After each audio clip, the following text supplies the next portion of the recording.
मर्दान, इतने शानदार इस्तकबाल का दिल से शुक्रिया अदा करता हूं। बहुत बहुत शुक्रिया आपका। अच्छा मर्दान, मेरा आपके पास मकसद, यहां मेरा मकसद आने का एक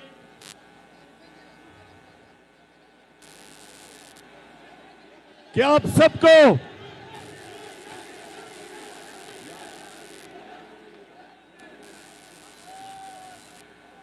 मेरा मकसद आज मर्दान आने का एक, मैं आप सबको तैयार कर रहा हूं कि आप जब मैं कॉल दूंगा आपने मेरे साथ इस्लामाबाद में आना है। जरा हाथ खड़ा करके बताएं आप तैयार हैं। मर्दान, आपको इस्लामाबाद मैं सियासत के लिए नहीं बुला रहा, मैं एक इनकलाब के लिए बुला रहा हूं। मैं आपको इस्लामाबाद, पाकिस्तान को हकीकी आजादी देने के लिए आप सबको मेरे साथ शिरकत करने के लिए इस जद्दोजहद में आज इसलिए मैं आपके पास आया हूं। और मर्दान, नौजवानों में खास तौर पे आपको आज बुलाने आया हूं। और नौजवान कौन है? जो भी मेरी उम्र से कम उम्र का वो नौजवान है, यानी कि जो भी 70 साल की उम्र से कम है वो नौजवान है। तो नौजवानों, और मैं सिर्फ आपको दावत देने आया। मैं पाकिस्तान की अपनी सारी बहनों को, माओं को, बच्चियों को, आपको भी दावत देने आया हूं। मैं बच्चों को दावत देने आया हूं। जिस तरह मेरे माँ बाप कहते थे कि तहरीक पाकिस्तान में औरतें भी शामिल थी, मर्द भी, बच्चे भी, बुजुर्ग सब शामिल थे। तो हकीकी आजादी के लिए मर्दान, फिर से हाथ खड़ा करके बताओ कि आप मेरे साथ शामिल होंगे। इंशाअल्लाह मैं आज यहां से ये जो चोरों का टोला है, मैं इनको पैगाम दे रहा हूं। और ये जो मफरूर, बुज़दिल डाकू जो लंदन में बैठा है वो भी सुन ले।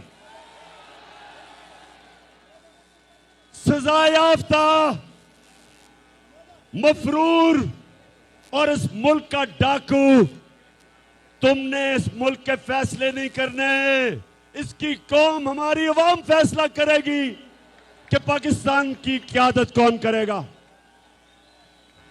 तो नौजवानों, मेरे बुजुर्गों, बहनों, सब सुन लो। ये वक्त है, एक फैसला कुल वक्त है पाकिस्तान पे। जब हम इस मुल्क को, एक तो जो अमेरिका के पिट्ठू, जो इनके गुलाम, एक इनसे हमने आजाद करना है। और ये जो डाकुओं का टोला, थ्री स्टूजेस, ये जो शरीफ, ये जो जरदारी बड़ी बीमारी,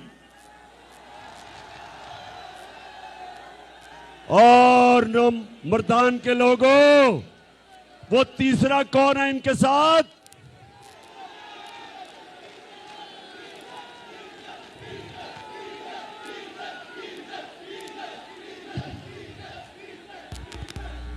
डीजल जिसने आते साथ ही, डीजल ने आते साथ ही वो वजारत पकड़ी है जिसमें सबसे ज्यादा पैसा बनेगा। एनएचए, यानी कि सड़कें बनाने पे सबसे ज्यादा कमीशन होती है, तो डीजल ने वो वजारत पकड़ ली है। और मर्दान के नौजवानों, मेरे बुजुर्गों, बच्चों और मेरी बहनों, ये सुन लें आप मेरी बात। हमने इन सारों को आज पैगाम, सबको यहां खड़े होकर इनको पैगाम दे दिया कि अगर आपने इलेक्शन की डेट हमें ना दी तो जो समुंदर आ रहा है इस्लामाबाद, ये सबको बहा के ले जाएगा। सारा पाकिस्तान आज तैयार है, मुल्क तैयार है। मुल्क की तौहीन की गई, हमारी कौम को जलील किया गया। अमेरिका में एक छोटा सा सरकारी नौकर हमारे एम्बेसडर को कहता है, डोनाल्ड लू हमारे एम्बेसडर को कहता है कि इमरान खान को अगर तुमने वजारत उज़्मा से ना हटाया तो पाकिस्तान को अमेरिका बहुत नुकसान पहुंचाएगा। और फिर कहता कि अगर तुमने अदम इत्मीनान कामयाब कर दी इसके खिलाफ और ये boot polisher cherry blossom Shahbaz Sharif को बिठा दिया तो कहता पाकिस्तान को माफ कर दिया जाएगा, पाकिस्तान को माफ कर दिया जाएगा। मैं इससे पूछता हूं, तुम हो कौन पाकिस्तान को माफ करने वाले? तो नौजवानों, क्या हम अमेरिकियों के गुलाम हैं? हम इनके नौकर हैं? हम इनके नौकर या गुलाम नहीं हैं। ये शहबाज शरीफ, बूट पॉलिशर, चेरी ब्लॉसम, ये है गुलाम। आसिफ जरदारी जिसके अरबों अरबों डॉलर बाहर पड़े, वो है उनका गुलाम। और नवाज शरीफ जिससे ज्यादा बुज़दिल आदमी मैंने कभी जिंदगी में देखा ही नहीं है, हर वक्त दुम दुबा के बाहर भाग जाता है, ये है उनका गुलाम। और वो है गुलाम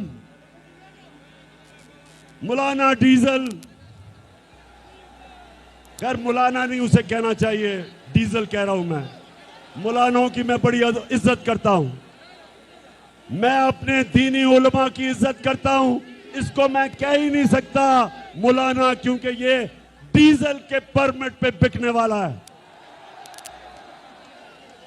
इसने अमेरिकी एम्बेसडर एन पैटरसन को कहता, नौजवानों, अमेरिकी एम्बेसडर एन पैटरसन थी आज से 10 साल पहले, उसे कहता कि आप मुझे भी मौका दे दें, मैं आपकी खिदमत बेहतर करूंगा इनसे। तो ये हैं उनके गुलाम। हमारी कौम गैरतमंद है। हमारी कौम जब बनी थी तो वो उसका नारा था कि पाकिस्तान का मतलब क्या? पाकिस्तान का मतलब क्या? और मेरे नौजवानों, ला इलाहा इल्लल्लाह का क्या मतलब है? कि अल्लाह तेरे सिवा हम किसी के सामने नहीं झुकते। और हम वो लोग हैं, नबी सल्लल्लाहु अलैहि वसल्लम की उम्मत, जो दुनिया की तारीख का सबसे अजीम लीडर आया था, ना कभी आ सकता है, ना कभी आया था। हम उसकी उम्मत हैं। हम उसकी उम्मत हैं जिसने मदीना में वो अरब जिनकी हैसियत कोई नहीं थी, उनको उठा के दुनिया की इमामत करवाई। उसने ये नहीं कहा कि 2 सुपर पावर्स थी कि उनके सामने झुको। वो कहा कि हम अल्लाह की वो मखलूक हैं जो दुनिया को इमामत देने आए हैं। उन्होंने उन अरबों को दुनिया की इमामत कैसे करवाई, उनको आजाद कर दिया, छोटे से लोगों को बड़ा लोग, अजीम लोग बना दिए। ला इलाहा इल्लल्लाह ने उनकी जंजीरें तोड़ दी। और सबसे बड़ी जंजीर, नौजवानों, सबसे बड़ी जंजीर होती है जो इंसान को ऊपर परवाज नहीं करने देती, वो है खौफ की जंजीर। खौफ की जंजीर। अल्लाह कुरान में कहता है, जो लोग ईमान ले आए मैं उनके खौफ दूर कर देता हूं। कोई भी इंसान बड़ा इंसान नहीं बन सकता जब तक वो अपने खौफ के ऊपर काबू नहीं पाता। कोई जनरल बड़ा जनरल नहीं बन सकता जब तक वो मौत का डर खत्म नहीं करता। कोई बिजनेसमैन बड़ा बिजनेसमैन नहीं बन सकता जब तक उसको नुकसान से खौफ खत्म ना हो। एक क्रिकेटर, एक बैट्समैन अच्छा बैट्समैन नहीं बन सकता जब तक वो तेज बॉलर से अपना खौफ नहीं दूर करता। तब तक वो बड़ा बैट्समैन नहीं बन सकता। बॉलर बड़ा बॉलर नहीं बन सकता जिसको जब मार पड़ती है तो वो जब डर जाता है। मेरे पाकिस्तानियों, वो कौम बड़ी कौम नहीं बन सकती जब तक वो अपनी खौफ की जंजीरें नहीं तोड़ती। तो मैं जब आपको बुलाऊंगा इस्लामाबाद, अपनी खौफ की जंजीरें तोड़ के आना मेरे साथ। जिंदगी मौत अल्लाह के हाथ में। मुझे कहते इमरान खान अपनी जान की हिफाजत करना आपको बड़ा खतरा है। बैरूनी भी खतरा है, अंदरूनी भी। ये सारे माफियाज, इनसे खतरा है। मेरा ईमान उसके ऊपर है जिसने वाज़े तौर पे कुरान में लिखा हुआ है कि जब तुम्हारा वक्त आ जाए, ना 1 मिनट आगे होता है ना 1 मिनट पीछे होता है। मुसलमान ना वो मौत से डरता है, ना वो डरता है कि कोई आदमी उसको जलील कर देगा। इन्होंने मीडिया के ऊपर कितनी कैंपेन चलाई मेरे खिलाफ, कितना इन्होंने मुझे जलील करने की कोशिश की, मेरी किरदार कुशी की। लेकिन आज आप देखें, इज्जत देने वाला अल्लाह है, किस तरह तादाद में आप आए हैं, मेरी इज्जत अफजाई कर रहे हैं। कोई इंसान आपको जलील नहीं कर सकता, ना ही कोई इंसान आपको इज्जत दे सकता है। और फिर मैं आज अपने सारे सरकारी नौकरों से बात कर रहा हूं, पुलिस वालों से बात कर रहा हूं, अपने फौजियों से बात कर रहा हूं, जो भी तनख्वाहदार है उससे बात कर रहा हूं। याद रखें, रिस्क अल्लाह के हाथ में है, मेहनत आपके हाथ में है, लेकिन कितना अल्लाह ने आपको रिस्क देनी है वो उसके हाथ में है। क्यों अल्लाह ने रिस्क अपने हाथ में रखी, जिंदगी अपने हाथ में रखी, इज्जत अपने हाथ में इसलिए रखी कि वो इंसानों को आजाद करना चाहता था। और यही मेरे नबी सल्लल्लाहु अलैहि वसल्लम ने मदीना में किया। उसने इंसानों को आजाद कर दिया। वो जो इंसान जिनकी हैसियत नहीं थी, दुनिया की उन्होंने इमामत की।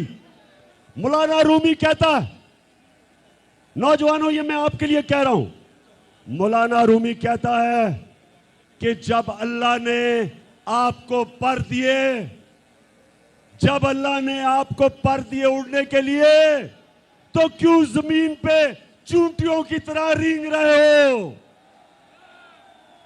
हमें अल्लाह ने पर दिए हैं। हमारे नबी सल्लल्लाहु अलैहि वसल्लम ने मदीना के लोगों को पर दे दिए, उनकी परवाज ऊपर कर दी, अजीम लोग बना दिए, खौफ खत्म कर दिए, बड़ी सोच दे दी, आजाद कर दिया। क्योंकि कभी नौजवानों, कभी गुलाम बड़े काम नहीं कर सकता, सिर्फ आजाद आदमी बड़े काम करता है। ये जो हमारे ऊपर गुलाम उठाए हैं, ये जो हमारे ऊपर अमेरिका के गुलाम बैठाए हैं, ये कभी इस कौम को अजीम कौम नहीं बनने देंगे। अच्छा मर्दान, जरा आपने थोड़ी सी खामोशी से मेरी बात सुननी है, मेरी आपने गौर से बात सुननी है। जब हमें हुकूमत मिली, नौजवानों सुने आराम से, जब हमें हुकूमत मिली, ये चोर 10 साल हुकूमत कर चुके थे, पाकिस्तान का दिवालिया निकल गया था, हमें सबसे बड़ा बैरूनी मुल्क का खसारा मिला, 20 अरब डॉलर का। इदारे इन्होंने तबाह कर दिए, करप्शन में मुल्क डुबा दिया, खुद ये अमीर हो गए, मुल्क गरीब हो गया। 2018 में वो पाकिस्तान हमें मिला, हमारे पास पैसे नहीं थे, जो हमने कर्जों की किस्तें, इनके लिए हुए कर्जों की किस्तें देनी थी, हमारे पास पैसा नहीं था। मैंने अपने दोस्त ममालिक, उनके पास गया, सऊदी अरेबिया से पैसे मांगे, यूएई से पैसे मांगे, चाइना से पैसे मांगे, तो हमने अपने मुल्क को दिवालिया होने से बचाया। और मैं आज आप सबको कहना चाहता हूं कि मेरे लिए जो सबसे शर्मिंदगी का वक्त वो ये था कि मुझे जाके दूसरे मुल्कों से कर्जे मांगने पड़े, क्योंकि इन्होंने मुल्क का दिवालिया निकाल दिया था। नौजवानों, ये याद रखें, कभी भी जब आप किसी के सामने हाथ फैलाते हैं, आप अपनी इज्जत खो बैठते हैं। तो जब मुल्क दूसरे मुल्कों से याद और कर्जे लेता है, उसकी इज्जत नहीं रहती। और इनकी वजह से हमारे मुल्क के ऊपर कर्जे चढ़े, इन्होंने दिवालिया निकाला, इदारे तबाह किए। वो हमें पाकिस्तान मिला था 2018 को, और मेहनत से हमने मुल्क को खड़ा किया। हमने बाहर से अपने मुल्क की मदद करके, बाहर से जो पैसे लिए, अपने मुल्क को खड़ा किया। कोरोना आ गया, हमने कोरोना से सबसे बेहतरीन तरीके से अपने लोगों को बचाया, अपनी माइशत को बचाया, अपने गरीबों को बचाया। हमारे यहाँ 31,000 लोग कोरोना में मरे, हिंदुस्तान में 50 लाख से ज्यादा लोग कोरोना में मरे। फिर ये जरा सुने नौजवानों, थोड़ी सीरियस बात कर रहा हूं आपसे, हमने अपने मुल्क को पैर पे खड़ा करना, हमने अपनी एक्सपोर्ट्स पाकिस्तान की तारीख में सबसे ज्यादा बढ़ाई। हमने इस मुल्क में पैसा इकट्ठा किया, 60% ज्यादा हमने टैक्सेस इकट्ठे किए। उससे हमने दो चीजें की, जो आलमी महंगाई थी, तेल महंगा था, हमने पेट्रोल भी कम किया और फजल रहमान की भी कीमत कम की। हमने अपने लोगों को बचाया, हमने उसके बाद अपने किसानों को बचाया, अपने किसानों को बचाया। हमने अपने किसानों को सबसे ज्यादा उनको उनकी पैदावार के पैसे दिलवाए। हमारी फसलें रिकॉर्ड हुई, किसानों के पास पैसा आया। हमने रोजगार सारे बर्रे सगीर में, वर्ल्ड बैंक कहता है कि जिस मुल्क में सबसे ज्यादा रोजगार लोगों को मिला वो पाकिस्तान था। और उस वक्त जबकि हमारा मुल्क उठ रहा था, हमारी इंडस्ट्री 10.2% पे हमारी इंडस्ट्री बढ़ रही थी, दौलत में इजाफा हो रहा था, 5.6% पे हमारी दौलत बढ़ रही थी। तब इन्होंने साजिश की हमारे खिलाफ, बैरूनी साजिश, और अंदर मीर जाफर और मीर सादिक इन्होंने मिलके उस वक्त हमारी हुकूमत गिराई। और जब ये हो रहा था, मिनट सुनो, जब मुझे पता चला साजिश का, जब मुझे पता चला साजिश का, तो मैंने उन लोगों के पास गया जिनके पास जो साजिश रोक सकते थे, और मैंने उनको बताया कि जिधर आज हमारी माइशत खड़ी है, अगर ये साजिश कामयाब हुई तो ये हमारी माइशत सीधी तरह नीचे जाएगी। तबाही की तरफ हम जाएंगे। मैंने शौकत तरीन को, फाइनेंस मिनिस्टर को भेजा। मैंने कहा बताओ उन लोगों को जो न्यूट्रल अपने आप को कहते हैं कि अगर आज आपने ये साजिश कामयाब होने दी तो ये मुल्क की माशत तबाही की तरफ जाएगी। उसने भी बताया, लेकिन मुझे अफसोस से कहना पड़ता है कि ये नहीं रोका गया। और आज जरा हालात देखें, रुपया जाने लगा है, 200 रुपए का डॉलर बनने लगा है, स्टॉक मार्केट नीचे, हर चीज महंगी। और मैं अपने मीडिया के लोगों से पूछता हूं, क्यों नहीं आप लोगों के पास माइक लेके जाते और पूछते कि जी टमाटर 5 रुपए महंगे या प्याज जो हमारे जमाने में करते थे। पूछे लोगों से आज महंगाई कितनी है। और मुझे पता है किन किन मीडिया हाउसेस पे पैसा चल रहा था जब इन्होंने पूरी कैंपेन चलाई हमारे खिलाफ। आज हालात देखें, और आज हालात इसलिए कि जब मुल्क पैर पे खड़ा हो रहा था तब इन्होंने साजिश करके हमारी गवर्नमेंट गिराई। तो मैं आज, मुझे पता है कि किस किस आदमी ने साजिश की है।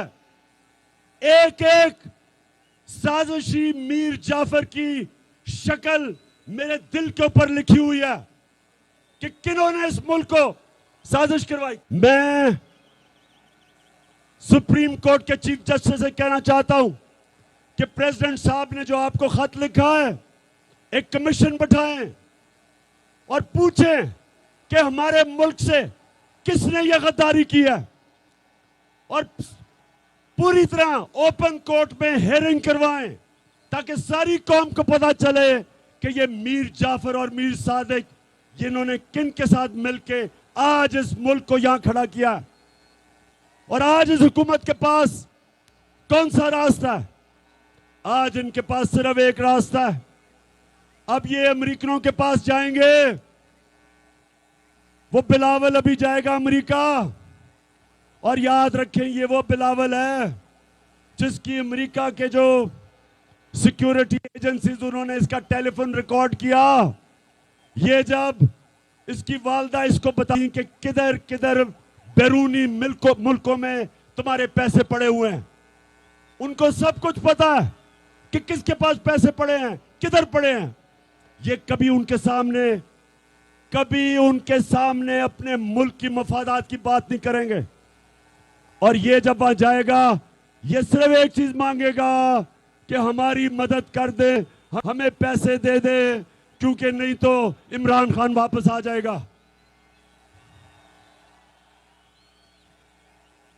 अब अगर अमेरिकनों को मैं बहुत अच्छी तरह जानता हूं।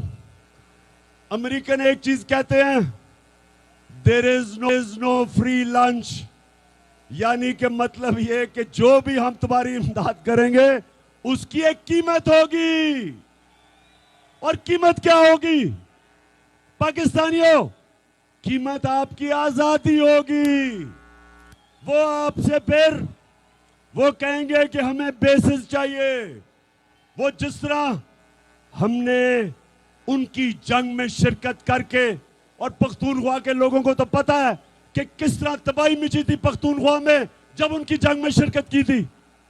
आपको तो पता है कितने लोगों ने शहादतें दी, कितने हमारे पुलिस वाले शहीद हुए, कितने हमारे फौजी शहीद हुए, 80,000 हमारे शहरी शहीद हुए इनकी जंग लड़के।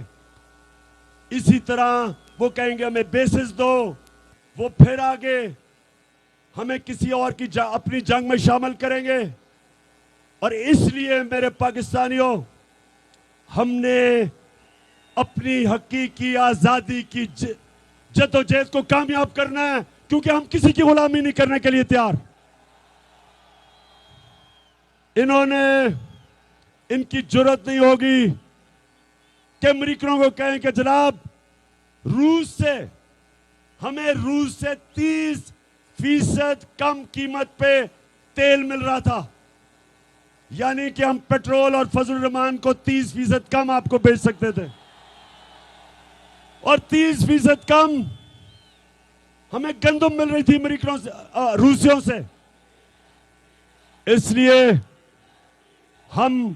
क्योंकि हमारी पॉलिसी अपने लोगों के बेहतरी के लिए थी। हमारी फॉरेन पॉलिसी हम दोस्ती करना चाहते हैं, लेकिन हमारी कोशिश कि मेरे लोगों का फायदा हो। आपने मुझे इलेक्ट किया था, मैंने तो आपका फायदा करना था। तो इसलिए जब एक गुलाम हुकूमत आती है, उनको वो करना पड़ता है जो हुक्म मिलता है। ये नहीं, रूस से ये नहीं 30% कम तेल खरीदेंगे या गंदम, क्योंकि इनको हुक्म नहीं है। इनको वो करना पड़ेगा जो अमेरिका कहेगा। यूक्रेन के अंदर इनको रूस के खिलाफ स्टेटमेंट देनी पड़ेगी। मुझे भी कहा था कि रूस के खिलाफ करो, मैंने कहा वो हमारी जंग ही नहीं है, हम क्यों उनके खिलाफ कहें। आपने कश्मीर में हिंदुस्तान के खिलाफ कभी स्टेटमेंट दिया? आपने इजराइल के खिलाफ स्टेटमेंट दिया जो फलस्तीनियों से वो कर रहे हैं, तो हम क्यों आपकी जंग में शिरकत करें। लेकिन अब जब गुलाम ऊपर बैठ जाए तो इनको वो करना पड़ेगा जो अमेरिका इनको हुक्म करेगा। और मेरे मर्दान के लोगों, आपने जब इस्लामाबाद आना है, एक और वजह है आपकी इस्लामाबाद आने की, और वो ये है कि जो सारे चोर डाकू इन्होंने ऊपर बैठा दिए। कहीं दुनिया में ये नहीं है कि एफआईए के अंदर शहबाज शरीफ और बेटों की 24 अरब रुपए के करप्शन के केस है, मनी लॉन्ड्रिंग के केस है, और यही ऊपर बैठ पहले एफआईए का इन्होंने उसको तब्दील किया। जब इन्होंने उसका ऑफिसर तब्दील किया एफआईए का, उसको इन्होंने रिजवान, डॉक्टर रिजवान, सब याद रख लें नाम डॉक्टर का, एक बड़ा दिलेर और काबिल एफआईए का ऑफिसर था। उसको हमजा शरीफ ने धमकियां दी कि तुम मुजाल कैसे मेरे खिलाफ केस करते हो, और उसके ऊपर इन्होंने इतना दबाव डाला कि वो बेचारा हार्ट अटैक से मर गया। ये वही हुआ था जब एमक्यूएम के खिलाफ नसीरुल्लाह बाबर का ऑपरेशन हुआ था। जब एमक्यूएम में नसीरुल्लाह बाबर का ऑपरेशन हुआ था, तो एमक्यूएम ने जब नवाज शरीफ इक्तदार में आया, तो एक एक पुलिस ऑफिसर जिसने ऑपरेशन किया था, सबको चुन चुन के एमक्यूएम ने कत्ल किया। उसके बाद कराची की पुलिस खत्म हो गई। आज भी कराची में रेंजर्स हैं, क्योंकि कभी उसके बाद उनकी पुलिस उसके बाद खड़ी नहीं हुई। इसी तरह ये जब चोर ऊपर आ गए और इदारों पे बैठ गए हैं, सारे हमारे इदारे अब तबाह होंगे, और जब मुल्क के इदारे तबाह होते हैं, मुल्क तबाह हो जाता है। सारे जो बड़े बड़े डाकू थे उनके केस माफ होंगे, हमारे इंसाफ का निजाम खत्म होगा, हमारी जो भी हमारे इंसाफ में निजाम में पे लोगों का इत्मीनान है वो खत्म होगा, हमारे इंसाफ की निजाम की कब्र खोदी जाएगी। इस मुल्क में जो हजरत अली कहते थे कि कुफर का निजाम चल जाएगा, लेकिन जुल्म का निजाम नहीं चल सकता। अच्छा मर्दान एक और चीज याद रख लें कि ये जो इलेक्शन कमिश्नर है, चीफ इलेक्शन कमिश्नर, इसके होते हुए मुल्क में साफ और शफाफ इलेक्शन नहीं हो सकते। हम जब सारे पहुंचेंगे इस्लामाबाद, हम एक इलेक्शन चाहेंगे और दूसरा साफ और शफाफ इलेक्शन जो इस चीफ इलेक्शन कमीशन के नीचे नहीं हो सकते। आपने सबने देखा, आपने लोटों को देखा, बताओ, आपने पेशावर के लोटे को देखा, आपने देखा कि कैसे इन्होंने अपने आप को बेचा, अपनी पार्टी से गद्दारी की, अपने हल्के से गद्दारी की, आइन से गद्दारी की, हमारी जमहूरियत से गद्दारी की इन लोटों ने। लेकिन इलेक्शन कमीशन को, सारी पाकिस्तान को पता है कि लोटे कौन है। आपको पता है लोटे कौन है? बताएं, मर्दान बताओ, आपने लोटे देखे हैं? आपने सारे पाकिस्तान ने लोटे देखे हैं, लेकिन इलेक्शन कमिश्नर को नहीं नजर आ रहे।